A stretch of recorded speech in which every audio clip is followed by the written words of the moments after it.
আমাদের ঢাকা দক্ষিণ সিটি কর্পোরেশনের যে মামলা সংক্রান্ত বিষয় ছিল সেটির বিরুদ্ধে যে রায় আমরা পেয়েছিলাম তার বিরুদ্ধে যে আপিল করা হয়েছিল হাইকোর্টে সেটিকে যে খারিজ করা হয়েছিল তার পরিপ্রেক্ষিতে যে শুনানিটি হয়, এরপরে সরকারের কোনো পক্ষের কোনো সুযোগ নাই যে এখানে আইনি জটিলতা রয়েছে, কারণ সর্বোচ্চ আদালতের পূর্ণাঙ্গ বেঞ্চে এই যে রিট আবেদনটি ছিল সেটিকে নিষ্পত্তি করে ইলেকশন কমিশন অর্থাৎ নির্বাচন কমিশনকেই সর্বসম্মতভাবে ক্ষমতা দেয়া হয়েছে এই বিষয়ে সিদ্ধান্ত নেওয়ার জন্য। অতএব নির্বাচন কমিশন যে গ্যাজেটটি প্রকাশ করেছিল ইলেকশন ট্রাইব্যুনালের রায়ের উপর ভিত্তি করে, তারা যে গ্যাজেটটি প্রকাশ করে আমাকে ঢাকা দক্ষিণ সিটির মেয়র পদে ঘোষণা করেছিল সেটি বহাল থাকছে এবং সেটিকে আইন হিসেবে মেনে নিতে হবে।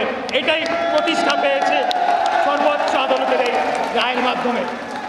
আপনারা দেখেছেন যে বর্তমান অন্তর্বর্তীকালীন সরকার এবং তার কতিপয় উপদেষ্টা তারা পক্ষপাতদুষ্ট হয়ে তারা আমাদের এই নির্বাচনের রায় নিয়ে টালবাহানা করেছে। দীর্ঘদিন যাবৎ তারা আমাকে শপথ না পড়ানোর মধ্য দিয়ে বাংলাদেশের সংবিধানকে লঙ্ঘন করেছে, নির্বাচন কমিশনের ক্ষমতাকে তারা অসম্মান করেছে এবং আপনারা দেখেছেন তারা আইন আদালত মানে না, তারা নির্বাচন কমিশন মানে না, তারা সংবিধান মানে না। তাহলে তারা মানেটা কি? এই বাংলাদেশের মানুষ আমরা যদি আগামীকালকে থেকে তাদেরকে না মানা শুরু করি সেটার দায় দায়িত্ব কে নেবে?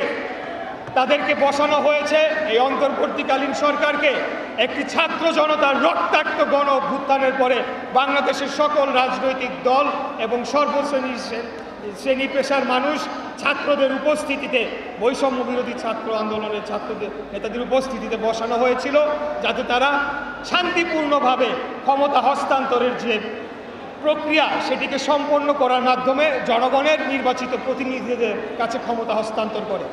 কিন্তু আমরা যেটা লক্ষ্য করতে পারলাম যে একটা মেয়র, ঢাকা দক্ষিণ সিটির একজন মেয়র, একটা খুবই সামান্য পদ যদি আমরা পুরা বাংলাদেশের প্রশাসনকে এবং বাংলাদেশের স্থানীয় সরকারকে আমলে নিতে চাই, সেটিকে হস্তান্তর করতে, সেটিকে আদালতের সর্বোচ্চ রায়ের পরেও এখনও শপথ করানো নিয়ে তারা টালবাহানা করছে। তারা কিভাবে আগামী দিনে তাদের অধীনে একটা জাতীয় নির্বাচন নিরপেক্ষ সুষ্ঠু সম্পন্ন হতে পারে সেটা নিয়ে ইতিমধ্যেই জনগণের মাঝে প্রশ্ন দেখা দিয়েছে। এই সরকার তার নিরপেক্ষতা হারিয়েছে।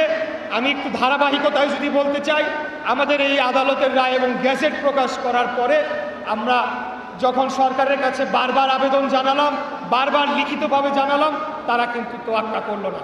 এরপরে ঢাকা শহর দক্ষিণের সর্বস্তরের ভোটাররা তারা রাজপথে নেমে আসে। দীর্ঘদিন যাবৎ আপনারা আন্দোলন করছেন, এই আন্দোলনের সৈনিকেরা, সেনাপতিরা সবাই আজকে উপস্থিত আছেন, মোড়লের সবাই আছেন।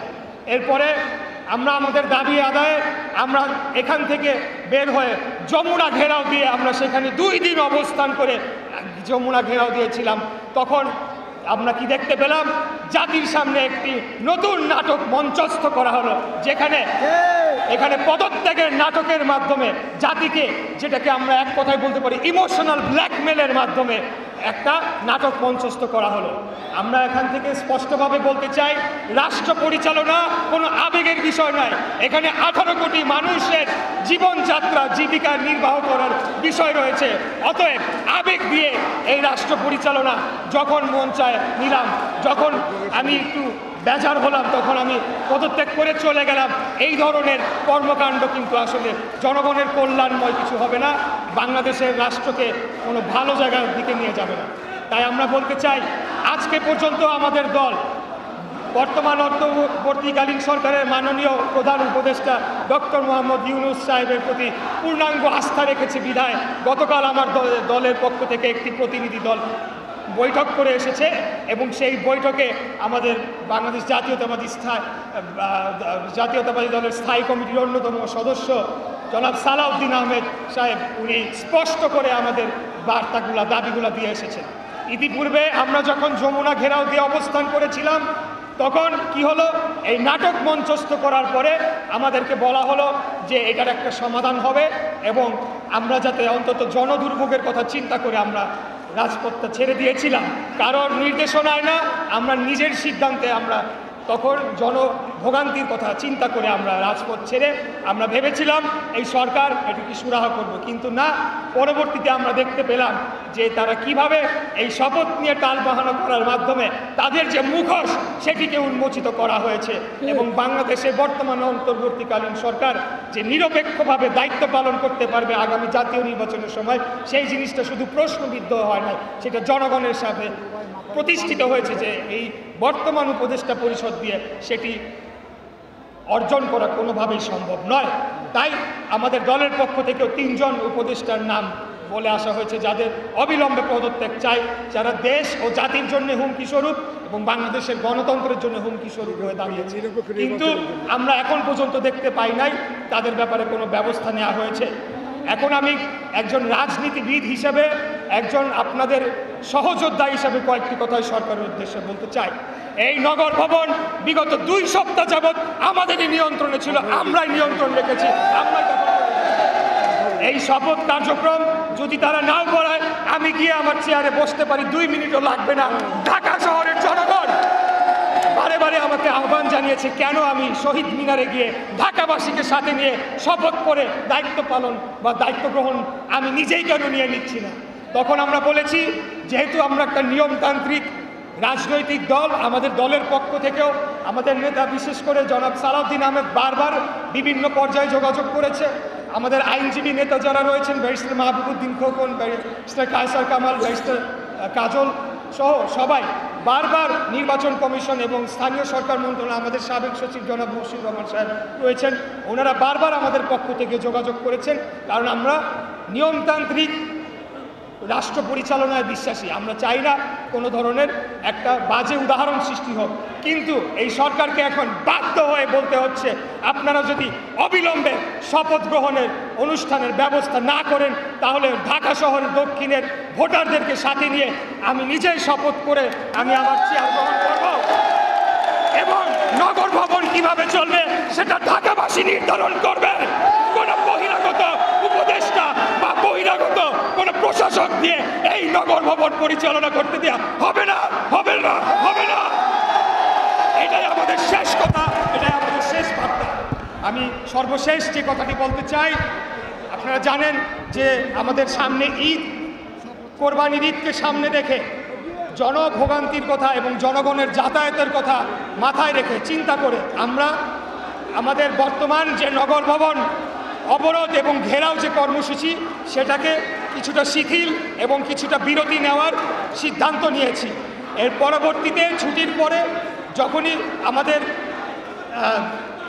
এই শপথ গ্রহণের অনুষ্ঠানের বিষয়ে সরকারের পক্ষ থেকে স্পষ্ট কোনো বার্তা যদি না আসে, আমরা তখন ঢাকার দক্ষিণের সমস্তরের জনগণ এবং ভোটারদেরকে সাথে নিয়ে দুর্বার আন্দোলন গড়ে তোলার মাধ্যমে ঢাকাবাসীর ভোটের অধিকার প্রতিষ্ঠা করব। এটা আজকে নৈতিক দায়িত্ব হয়ে দাঁড়িয়েছে। এটা আমার একার মেয়র হওয়ার বিষয় নয়, এটা আমার ক্ষমতায় যাওয়ার বিষয় নয়। আমি আবারও স্পষ্টভাবে বলতে চাই, আমি দুঃখ প্রকাশ করতে চাই যে যে জনদুর্ভোগী সৃষ্টি হয়েছে, সিটি কর্পোরেশনকে স্থবির করে ফেলার মাধ্যমে জনগণের সেবার যেটা বিঘ্ন হয়েছে, সেটা দায় পুরোপুরি বর্তমান অন্তর্বর্তীকালীন সরকার এবং এই বর্তমান স্থানীয় সরকার মন্ত্রণালয় তার দায়িত্বপ্রাপ্ত উপদেষ্টা এবং কর্মকর্তাদের উপর বর্তায়।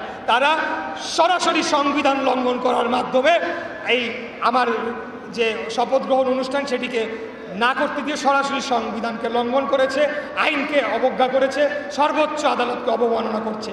তাই আজকে আমরা যদি আমাদের মূল যে লক্ষ্য ছিল যে বাংলাদেশে একটা সুষ্ঠু, সঠিক, অংশগ্রহণমূলক, গ্রহণযোগ্য, নিরপেক্ষ নির্বাচন, জাতীয় নির্বাচনের মাধ্যমে জনগণের সরকারকে রাষ্ট্র ক্ষমতায় নিয়ে যেতে হবে, সেটা যদি আমরা অর্জন করতে চাই, তাহলে এই যে নগর ভবন কেন্দ্রিক যে আন্দোলনটা তৈরি হয়েছে, এই আন্দোলনকে তার চূড়ান্ত লক্ষ্যে না নেওয়া পর্যন্ত আমরা মাঠ ছেড়ে যাব না। এবং আমরা স্পষ্ট ঘোষণা দিতে চাই, কোনো বহিরাগত প্রশাসক, কোনো বহিরাগত উপদেষ্টা কাউকে এই নগর ভবনে প্রবেশ করতে দেওয়া হবে না। এটা আমাদের সিদ্ধান্ত এবং সেটা বাস্তবায়ন করার জন্য আমি নগর ভবনে ঢাকা সিটি দক্ষিণ কর্পোরেশনের সর্বস্তরের কর্মকর্তা কর্মচারী বৃন্দ সহ এখানে উপস্থিত সকলেই যারা এক একজন দীর্ঘ 5 বার 6 বার নির্বাচিত কাউন্সিলর ওয়ার্ড কমিশনাররা রয়েছে, সব ঢাকার ভোটাররা আমরা এখানে রয়েছি। আমরা সবাই ঢাকার জনগণ, ঢাকার ভোটার, ঢাকার স্থানীয়। অতএব আমাদের নির্দেশনা ছাড়া এই নগর ভবন বহিরাগত দিয়ে আমরা চালাতে দেব না। এই অন্তর্বর্তীকালীন সরকারকে বুঝতে হবে যে এখন পর্যন্ত আদালতের রায়ে এবং জনগণের ভোটে নির্বাচিত মেয়র হিসেবে ধানের শীষের প্রার্থী ইশরাক হোসেনি বহাল রয়েছে। অতএব যা কিছু করতে হবে আমাদের অনুমতি নিয়ে, আমাদের সিদ্ধান্ত অনুযায়ী করতে হবে। প্রয়োজনে আমরা প্রশাসক বসাবো, প্রয়োজনে আমরা ওয়ার্ডে ওয়ার্ডে প্রশাসক বসাবো। যতদিন না পর্যন্ত আগামী নির্বাচন অনুষ্ঠিত হচ্ছে ততদিন পর্যন্ত আইনগতভাবে সর্বোচ্চ ক্ষমতার এই নগর ভবনের যে সকল কার্যক্রমের অধিকার একমাত্র কেবল আমাদের কাছেই রয়েছে। এটাই হলো আমাদের বার্তা, এটাই হলো আমাদের শেষ কথা। আমরা আন্দোলন ছেড়ে যাচ্ছি না, এই আন্দোলন চলমান থাকবে ইনশাআল্লাহ। এই বলে আমার বক্তব্য শেষ করছি। খোদাফেজ। বাংলাদেশ জিন্দাবাদ, বাংলাদেশ জাতীয়তাবাদী দল জিন্দাবাদ, জিন্দাবাদ, জিন্দাবাদ। আসসালামু আলাইকুম।